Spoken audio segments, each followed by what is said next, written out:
കൃഷ്ണ. എല്ലാവർക്കും മാധവത്തിലേക്ക് സ്വാഗതം. ഈ കലിയുഗത്തിൽ കലിദോഷം മാറുന്നതിനായിട്ടും ശനിദോഷങ്ങൾ മാറുന്നതിനായിട്ടും അയ്യപ്പസ്വാമിയെയാണ് ഭജിക്കേണ്ടത്. പ്രത്യേകിച്ച് മണ്ഡലകാല വ്രതം നടന്നുകൊണ്ടിരിക്കുന്ന ഈ അവസരത്തിൽ ഏത് മന്ത്രം ഉപയോഗിച്ചിട്ടാണ് നമ്മൾ പ്രാർത്ഥിക്കേണ്ടത് അയ്യപ്പസ്വാമിയെ എന്നുള്ള കാര്യമാണ് ഇന്ന് ഈ വീഡിയോയിൽ ഉൾപ്പെടുത്തുന്നത്. അതുകൂടാതെ ഹരിഹരപുത്രനായ ധർമ്മശാസ്താവിൻ്റെ അവതാര കഥ കൂടി നമ്മളിന്ന് ഈ വീഡിയോയിൽ ഉൾപ്പെടുത്തുന്നുണ്ട്. വളരെ ശക്തിമത്തായ, ആർക്കും ജപിക്കാൻ സാധിക്കുന്ന ഒരു ശക്തിയേറിയ നാമമാണ് ഇന്ന് നമ്മൾ ഈ വീഡിയോയിൽ പ്രധാനമായും ഉൾപ്പെടുത്തിയിരിക്കുന്നത്. എല്ലാവരും ശ്രദ്ധയോടുകൂടി, ഭക്തിയോടുകൂടി, ക്ഷമയോടുകൂടി ഇരുന്ന് ഈ വീഡിയോ അവസാനം വരെ കേൾക്കണം. നമുക്കെല്ലാവർക്കും അറിയാം, പാലാഴി മഥനം നടക്കുന്ന സമയത്ത് പാലാഴിയിൽ നിന്ന് അമൃതകുംഭം ഉയർന്നു വന്നപ്പോൾ ആ അമൃതകുംഭവും എടുത്തുകൊണ്ട് അസുരന്മാർ ഓടി ഒളിച്ചു. അസുരന്മാരുടെ കൈകളിൽ നിന്ന് ആ അമൃതകുംഭം തിരികെ എടുത്തുകൊണ്ട് വന്ന് ദേവന്മാർക്ക് കൊടുത്തത് സാക്ഷാൽ മഹാവിഷ്ണുവാണ്. മഹാവിഷ്ണു മോഹിനി രൂപം ചമഞ്ഞാണ് ഈ അമൃതകുംഭം കൈക്കലാക്കിയത്. അങ്ങനെ മുരാന്തകൻ മഹാവിഷ്ണു മോഹിനി വേഷം ചമഞ്ഞ് ദാനവന്മാരെ മയക്കി അമൃതകുംഭം വീണ്ടെടുത്ത കഥ അത് മഹാദേവൻ അറിയുന്നു. ആ മോഹിനി വേഷമൊന്ന് കാണുവാൻ തനിക്ക് വലിയ ആഗ്രഹമുണ്ടെന്ന് അദ്ദേഹം മാധവനെ അറിയിക്കുന്നു. വേണ്ട, അങ്ങത് കാണാതിരിക്കുകയാണ് നല്ലതെന്ന് മഹാവിഷ്ണു മഹാദേവനോട് പറയുന്നു. പക്ഷേ അദ്ദേഹം അത് ശ്രദ്ധിച്ചില്ല. പിന്നെയും കൈലാസനാഥൻ പാലാഴിനാഥൻ്റെ മോഹിനി വേഷം കാണുവാൻ ആഗ്രഹം പ്രകടിപ്പിച്ചു. ശങ്കരൻ്റെ വാക്കുകേട്ട് മഹാവിഷ്ണു പെട്ടെന്ന് മറഞ്ഞു. അവിടെ വിഷ്ണുമായയാൽ തൽക്ഷണം തന്നെ മനോഹരമായ ഒരു പൂങ്കാവനം വിളങ്ങുന്നു.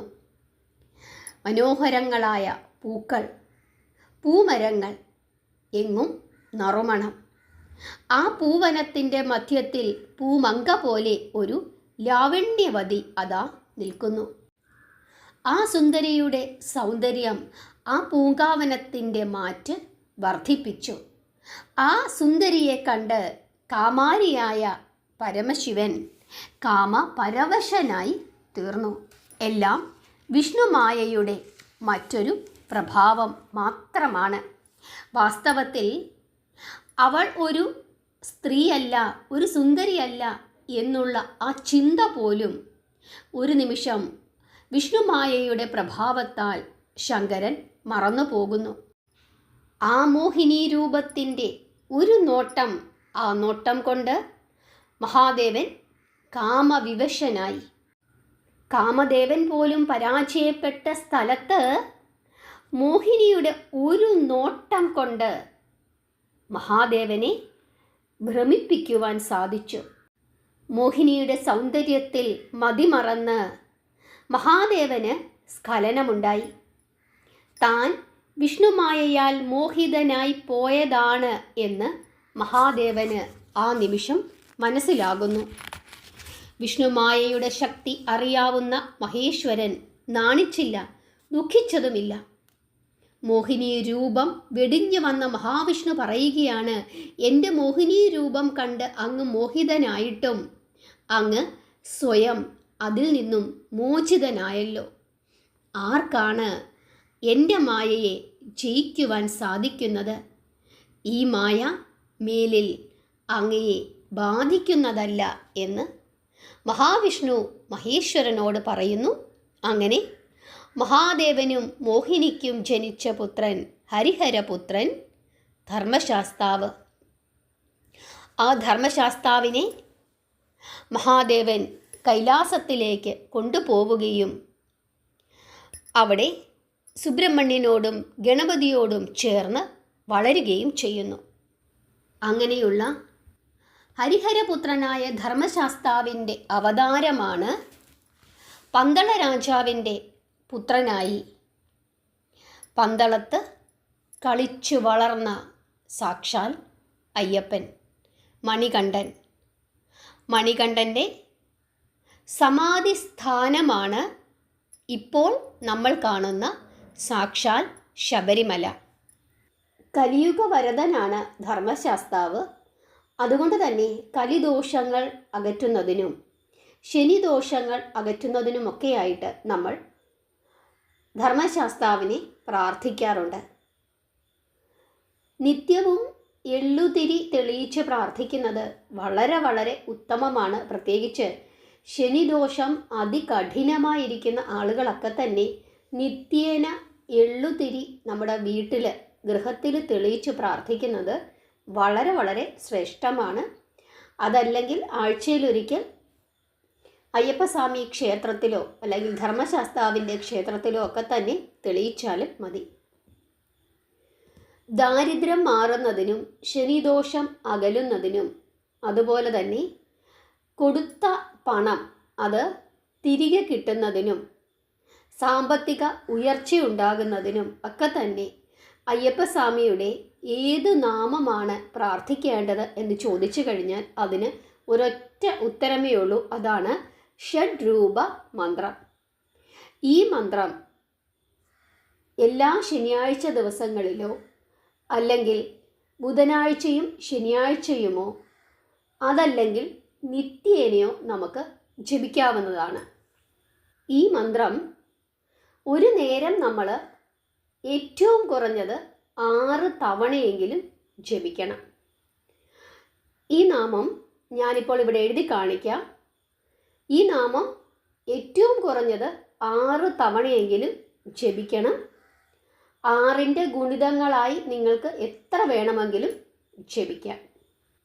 108 1008 ഒക്കെ തന്നെ നമുക്ക് ജപിക്കാവുന്നതാണ്. നാമം ഞാനിവിടെ എഴുതി കാണിക്കാം, ശ്രദ്ധിച്ചു നോക്കിക്കൊള്ളുക. ഓം ഹരിഹരപുത്രായ നമഃ. ഓം ഹയാരൂഢായ നമഃ. ഓം വേദവന്ദിതായ നമഃ. ഓം ത്രിശക്തിധരായ നമഃ. ഓം മനോഹരവേഷധാരിണേ നമഃ. ഓം ജ്ഞാനദായിനേ നമഃ.